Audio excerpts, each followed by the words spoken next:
On y est 2 ans après, de retour sur une course de vélo.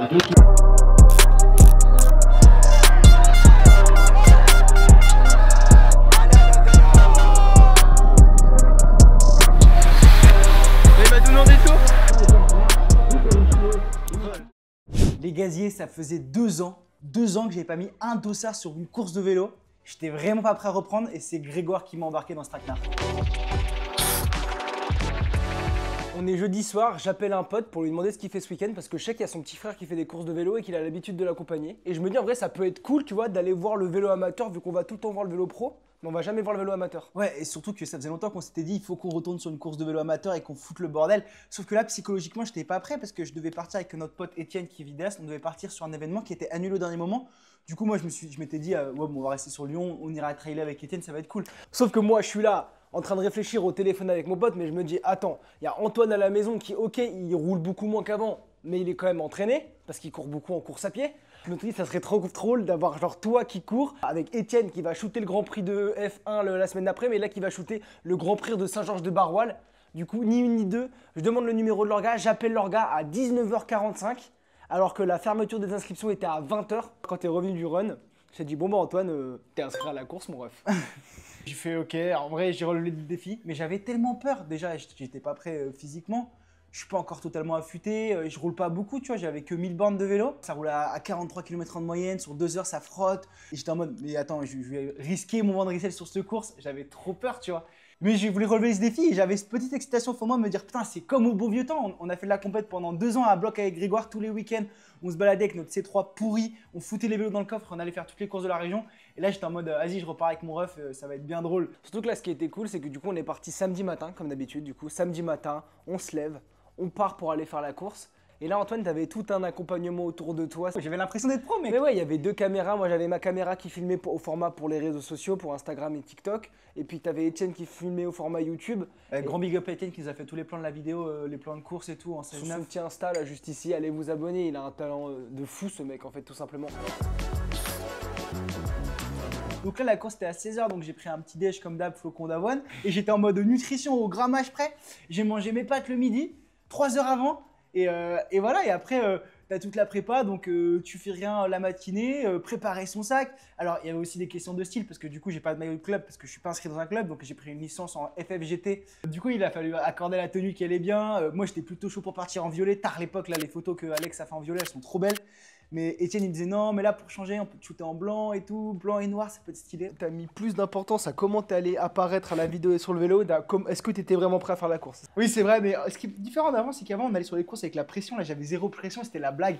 À défaut d'être bon, aujourd'hui on va être beau. Dans ma tête, je vous jure que c'est vrai, j'allais pas tenir 15 bornes, j'allais me faire exploser parce que le rythme sur ces courses c'est horrible. À chaque virage t'as une relance et ça roule à 43 km/h de moyenne. Alors que moi j'avais grave confiance.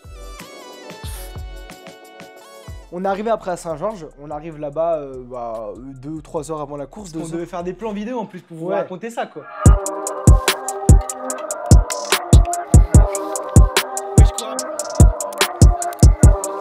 Je suis déjà au cardio max, juste en gonflant le pneu à une main. Et on me demande de faire une course de vélo de 74 bornes à 42 moyenne.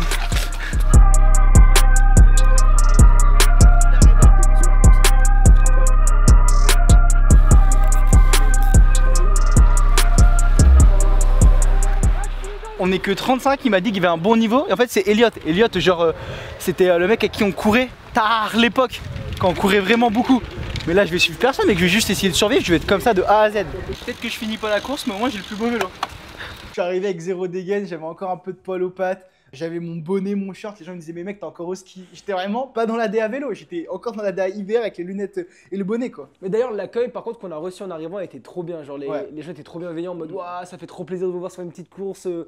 Parce qu'en vrai, on est sur toutes les grosses courses professionnelles, mais on n'est pas souvent sur les petites courses et ça faisait trop plaisir d'avoir ça. Et moi, d'un point de vue perso, ça me faisait putain de plaisir parce que je suis frustré, tu vois, je fais pas de sport, je suis à la maison, enfin où je passe ma vie chez le kiné pour me rééduquer de ma blessure au fémur. Et ok, je peux pas faire la course, mais j'accompagne mon frère. Du coup, je t'ai trouvé des épingles, je suis allé chercher. Ah oui, je suis arrivé à l'arrache, hein, j'avais pas d'épingles pour accrocher le dossard, j'avais rien. Enfin, en fait, t'avais un maillot, un cuissard, un vélo, c'est déjà pas mal. Qu'est-ce que ça fait? Bah, tu viens de le dire, mais d'avoir justement ton frère jumeau qui est là derrière toi, qui te pousse, qui te fait une vanne, mais qui t'accompagne quand même dans cette vanne et dans ce traquenard. Ouais, j'ai trouvé ça trop cool. Parce que t'as ton frère qui te soutient dans le truc, toi t'y crois pas, toi t'y croyais à fond pour moi, mais moi j'y croyais pas. J'avais peur, j'étais persuadé qu'elle chute, j'avais peur de pas tenir, j'avais peur surtout de passer pour un clown devant vous parce que après c'est aussi la DA d'LTDG, tu vois, on veut pas vous mentir, on veut rester authentique. Si je m'étais fait plier, limite j'aurais été content de me faire plier parce que j'avais envie de dire c'est ça le vélo amateur, c'est 2 heures à bloc avec des relances à chaque virage, tu vois, donc j'étais pas prêt pour ça. J'ai la gauche. C'est l'un des tout meilleurs, mon Dieu, qui est là et puis... on mange tous des combien de temps? Bah quand on a faim, frère, je sais pas, on part à 16h, 16h30 goûter, et après on fait l'apéro à 18h. Je crois que c'est ça, non? À l'apéro, je garde les trucs, c'est un peu brutal salty, donc c'est un peu salé pour l'apéro. Et je pense un petit gel là pour le goûter. Mais bon, d'habitude, je goûte pas, donc je sais pas si je pourrais digérer. Je pars pour l'échauffement, je fais un tour de reco, et je me dis, ça va, c'est pas si pire, c'est assez plat. Les relances elles sont pas trop hard, c'est pas trop technique, du coup ça va pas chuter normalement. Reco du parcours, 5,7 km, un triangle, pas trop de relance. Il y a un grand faux plein montant avec un peu vent de 3/4 d'eau, donc ça peut bordurer. Mais là j'étais avec Elliot, il me dit de toute façon au bout d'une heure la course elle sera pliée, on aura tout fait péter. Hein. Du coup voilà, dans une heure je suis de retour, j'aurais pété quoi. Dans ma tête j'étais persuadé que j'allais exploser parce que je me suis dit je suis pas entraîné, je peux pas tenir. Et surtout, je me suis dit, mais si je pète, ça montrera ce qu'est le sport amateur et le niveau que c'est de courir même à FFJTT quoi. Sur la ligne de départ, j'étais avec ma petite caméra et j'allais poser des questions pour savoir si les gens ils pensaient au bout de combien de kilomètres t'allais péter. Et les gens étaient trop drôles. Il y avait un mec qui me fait non mais c'est sûr avec 2 caméras comme ça le mec il vient pas pour péter. Vu l'accompagnement qu'il y a autour, je pense qu'il va pas péter. Tu viens pas avec des caméras si généralement. Décide-toi, il a un bon vélo. C'est là, tu vois, on déconstruit le YouTube Gang. On vient pour péter en fait. Ah, c'est la seule solution. Je te dis à tout à l'heure. Vous serez ensemble derrière. Vous aurez des films. J'ai vu un super PMU là. C'est pas loin. Avant la relance. Et le Ricard est pas cher. 1,50 €. Donc et on m'a dit que le flanc était exceptionnel. 2 ans sans course, on est au départ et on va voir ce que ça va donner.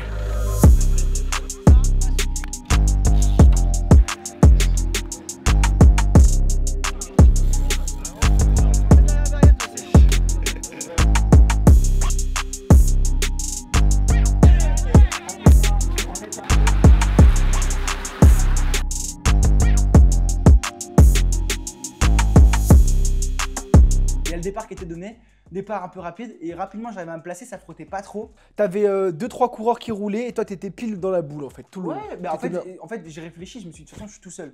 Donc je suis tout seul, je vais pas rouler à l'avant, je vais rien faire, le but c'est de prendre les bons coups. Du coup je pars au début, premier tour, j'observe. Je voulais aussi observer là où vous étiez pour savoir où il fallait que j'attaque.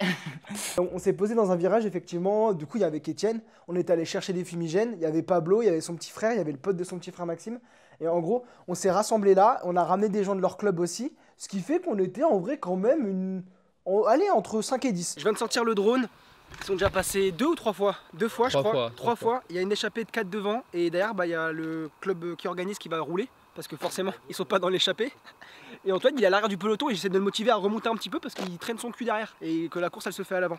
Je pense qu'il est encore en train de doser et de voir comment est son niveau, sauf qu'il faut quand même aller attaquer. On va le filmer le drone.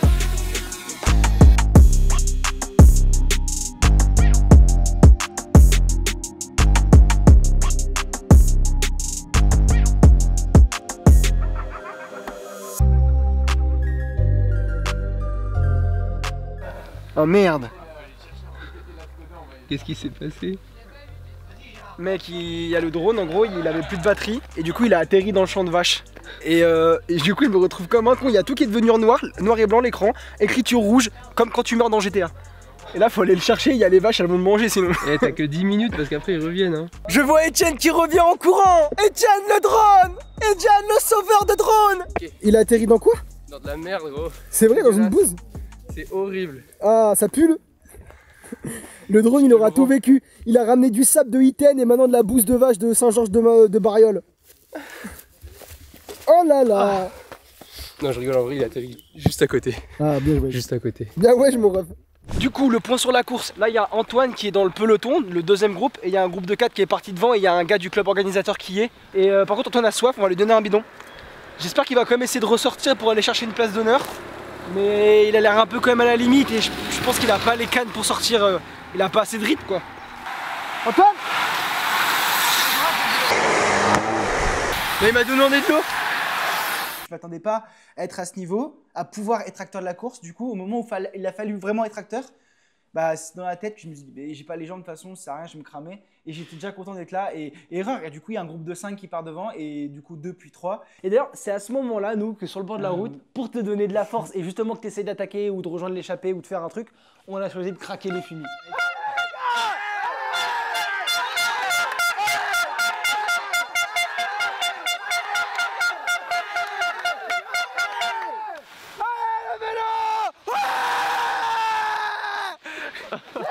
Ils sont trop bien tes fumis. Allez le vélo! Let's go!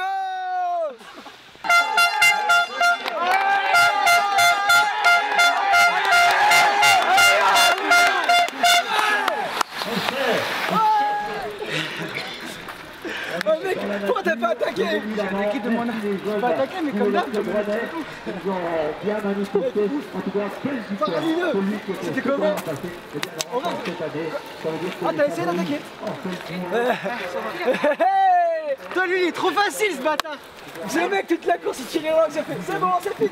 Il y a des fois, derrière lui, et j'essayais de. Il fait vas-y, sauter, je voyais tout le peloton dans la roue, et je pétais au bout de 20 secondes, et après, il me ramenait, il fait bâtard, tu comblais tous les trous! Oh là là, quelle course! Je fais 12ème, en vrai, je suis content, il y a une échappée de 5, et du coup, dans le peloton, je fais 6 du peloton. Bon, on n'était pas 150, on était 40, mais bon, ça va, Azul. Et la course, sinon, au départ, vraiment, départ un peu timide.